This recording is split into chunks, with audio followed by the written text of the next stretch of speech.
Hello and welcome to my YouTube channel. Regular viewers will know I review many photographic, audio and video related products. Today this isn't a review, a quick comparison between three cameras in video mode. I've actually set up three cameras that are within the same price range. I've set up the Nikon Z50 with the Z mount 14 to 30 lens set to 30mm over to the right hand side here, which is what I'm looking at now. I'm looking down the lens of the Nikon Z50 and we're just really comparing not really image quality, but you know, autofocus tests, auto white balance and whatever. So we've got the Z50 over here. In the middle here we've got the Canon M6 Mark II. That's set, that's got the Canon M mount 18 to 150 lens on. Again, set about 30mm, between 30 and 35. So there should be some sort of correlation between the two. And then on the left hand side here, I've got the Sony a6400 with its own prime 35mm lens on. And I've just done a quick comparison really as to which one, you know, if there is a best one. I don't think there will be a best. Apparently the Canon down the centre here produces the softer image. That's what reviewers seem to be saying. So when it ends up on YouTube, you be the judge, because I'm not going to do any post editing in the sense of colour correction or white balance or anything like that. Sharpening, we're all on their standard autofocus parameters, and we'll see how that's working. I think the dual pixel autofocus on the Canon should be absolutely perfect. The Sony a6400 has fantastic face and eye detect, so that should be working completely perfect.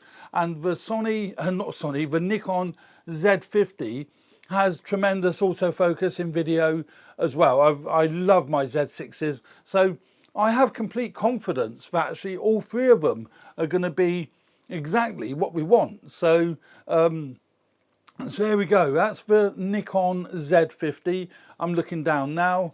That's the Canon M6 Mark II, and that's the Sony a6400. So let's do my favourite test that everyone does, and this bores the hell out of me, but bores the hell out of everyone, I expect.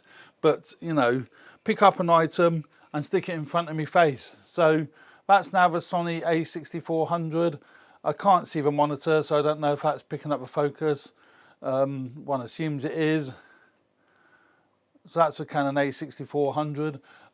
Be very interesting to see how well that responds. We'll now try it with the Canon M6 Mark II. Because of its dual pixel autofocus, I'm thinking that's going to work perfectly. So same item, looking down the lens of the Canon M6 Mark II. So that should be working really well. And I like to think that will work very well. I've tried this before with the M6 Mark II, so I have no fear there. And then the Nikon Z50, straight down the lens of the Nikon Z50.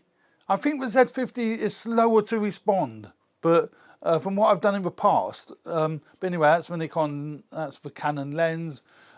Looking down, straight down the lens of the Nikon Z50. So that's the three cameras really. If you're into video production, as opposed to stills, or you do both like I do, I'm a hybrid shooter, I think you'll find all three, and I'm looking across all three now, I think all three of them will do a fantastic job. The Sony a6400, if you're into the Sony E-mount system, then yeah, I think buy the Sony a6400. You're not going to be disappointed with photographs, and you're not going to be disappointed with video. And you can adapt other lenses to fit the Sony E-mount system anyway. So a very adaptable system. If you're into Canon glass, the Canon M6 Mark II could well be your preferred camera. I really like the M6 Mark II. I love the grip, I love the handling. Flip up, tilty screen, same as the a6400. And again, if you get the Canon M mount adapter, you can adapt all sorts of lenses. I've got here the M mount adapter. Oh, I did have the M mount adapter here. This is the M mount adapter. And I've actually got fitted I think it's an old an old Canon lens. Not sure what lens that is anyway, it's irrelevant. So, you know, go down the Canon M6 Mark II route and adapt your EF and EFS glass. You won't be disappointed. All these three cameras have got mic inputs, and that's you know, fantastic. None of them have got headphone jacks. So again, bit of an issue for monitoring audio. But on my Z50 here, I've got a monitor plugged into it, so I can actually plug my headphones into the monitor. And the sound is coming off my Nikon Z50. I just really enjoy using the Z50. I've got my FTZ adapter fitted to the Z50, or one of my adapters fitted to the Z50 with the... Oh no, I haven't. Of course I haven't. I've got the Nikon Z mount 14 to 30 lens fitted to me Z50. My Z mount adapters on the desk here. This is the Z mount adapter. So, you know, great little adapter. Works fine, and I've got my Nikon 18 to 105 lens fitted to it, and that's what I would normally use with my Z50. So again, if you're into the Nikon ecosystem for your stills or your video, you can adapt your F mount, whether it be DX or FX mount lenses, to the Z50. So I would stick with the Nikon. So really, there isn't an overall winner, is there? If you're into Nikon, stick with Nikon. Into Canon, stick with Canon. Into Sony, stick with Sony. And if you're not into any of them, well then the market's wide open for you to choose whatever you like. So there we go. So once again, we'll recap. We've got the Canon M6 Mark II in the center here, so I'm looking at now. We've got the Nikon Z50 over here, which I'm looking at now.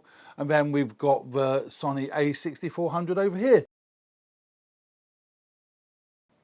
Okay, so I've now had a chance to look at the footage, and I think what I've found is the Z50 has a quite a bit warmer image. I mean, at first I thought the white balance was out. It is set to auto white balance, but the colours are much more representative to the colours in the room. So I found the Z50 to have a warmer image.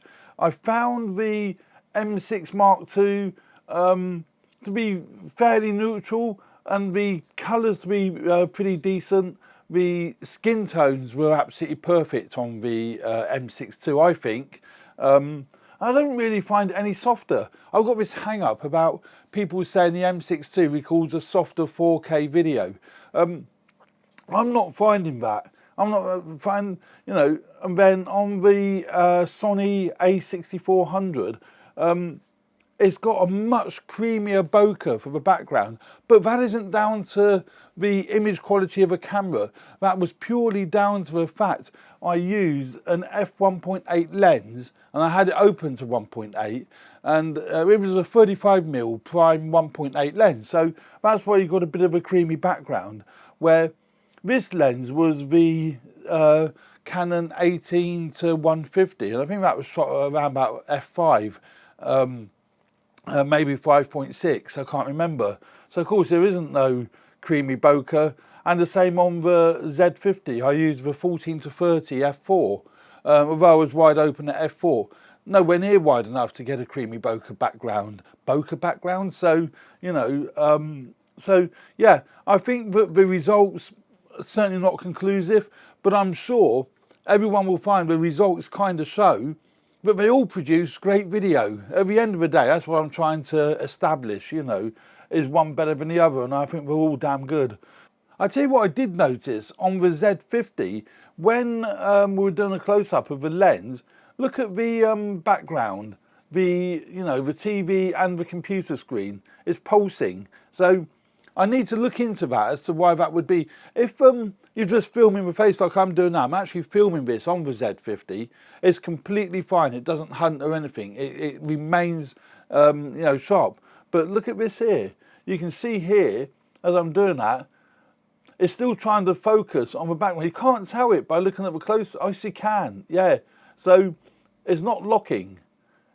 Yeah, it's hunting backwards, forwards. So if anything, then the autofocus on the Z50 may, and I have to use the word may may not be as accurate and as reliable as the M6II and the a6400. I think when I can tweak the settings, it'll be completely perfect, and I'm going to keep on using it because I do love the Z50. But that was one thing that I noticed. Other than that, I think they're all much of a muchness. So there we go. That's my thoughts on the 3 cameras that I've tested here, which was the Sony a6400, the Nikon Z50 and the Canon M6 Mark II. So there we go. I hope you found this useful. Please subscribe to my channel if you find these videos useful and you haven't already subscribed, and hit the like button if you like this content. It's most appreciated. I really enjoy making these videos, but the more subscriptions I get and the more likes I get, it makes it more worthwhile doing them. So thanks very much for watching, and stay tuned for more videos relating to video and photography and some audio. Thanks very much. See you soon. Bye for now.